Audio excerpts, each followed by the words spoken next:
Hi, my name is Sarah. I like to write, and I've been writing since I was a little kid. Um, Around the time I started reading Harry Potter, so when I was 12, I got it in my head that I could write a novel. And I tried to write many different novels.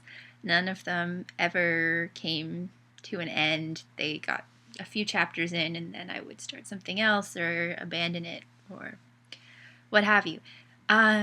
This is the very first novel I ever tried to write that I'm going to be reading for you today. Chapter one of that novel. And I've got lots of stories that should never see the light of day, but they are amusing, so not intentionally. um, this is called The Four Crystal Blood Drops, and I haven't read this in a long time, so as I am reading it to you, we shall be experiencing it together. So without further ado, I guess, this is chapter one, or part of chapter one, I don't know, it depends how long it goes for. So, chapter one, part one. Chapter one, The Meetings. She awoke in a cold sweat.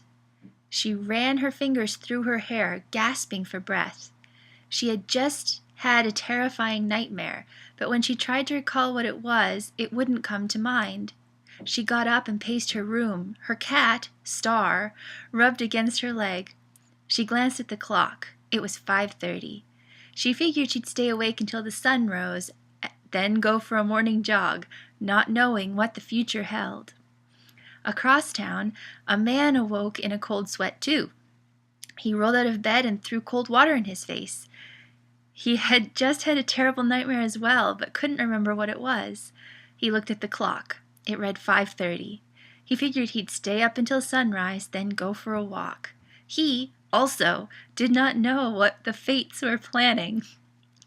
High above the town where these two people lived, three fairy-type creatures sat, giggling amongst themselves. One was old and plump, named Morning Fate. The second was young-looking and thin, named Afternoon Fate.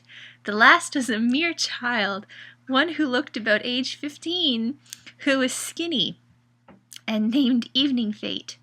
They had planned an intricate course of events, which would be important for the sake of the world. At 6:30, the girl, whose name was Mariana, I remember the very specific pronunciation of her name, pulled on her running shoes and tied the laces tightly. The man, whose name was Caleb, pulled his coat over his broad shoulders. He planned to walk into the heart of this town, Fairy Fountain Park.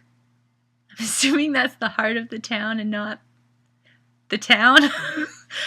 Mariana also planned to jog there. They both set off at the same time.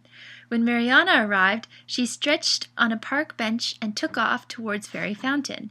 Caleb was already on his way. Mariana cranked up her Walkman and listened to words of the song intently. Then she heard a young girl's voice whisper. I don't think this is supposed to be this scary. He's here. She stopped dead in her tracks and looked around. She spun in a circle. She saw no one. She turned the music up even louder, concentrating. She didn't hear another voice other than the group singing, so she shrugged her shoulders and kept on going. Caleb was walking, looking at the ground, trying to remember the dream that had woke him up. All he remembered about it was a city being blown away and blood, lots of blood. He shuddered at the thought. Then he heard an old woman's voice whisper, "You boy, hurry to the fountain!" He stopped dead in his tracks, looked around. He saw no one, but he took the voice's advice and ran to the fountain. When it came into view, he ran faster and faster until, boom, he ran smack into a teenager, probably around the age of 16. He looked shocked. Mariana started to pick herself up. She flicked off her Walkman and stood there, glaring at this guy, probably around the age of 21, and put her hands on her hips. "What are you doing tearing around Fairy Fountain Park at 7 in the morning?" Mariana demanded. Caleb sat there, stunned, and then realized the girl had asked him a question. "Beg pardon?" he said as politely as he could. "What are you doing tearing around here at 7 in the morning?" demanded the girl, getting angry. "Sorry," said Caleb, beginning to get annoyed. "What were you doing, not looking where you were going?" shouted Caleb back. They both grunted and took off past each other, Caleb looking back at Fairy Fountain. The voice must have been in his head. That was probably it. But it seemed so real. All right. I don't know if I should leave off there for tonight. All right, I'm going to leave off there. It seems like a pretty good introduction.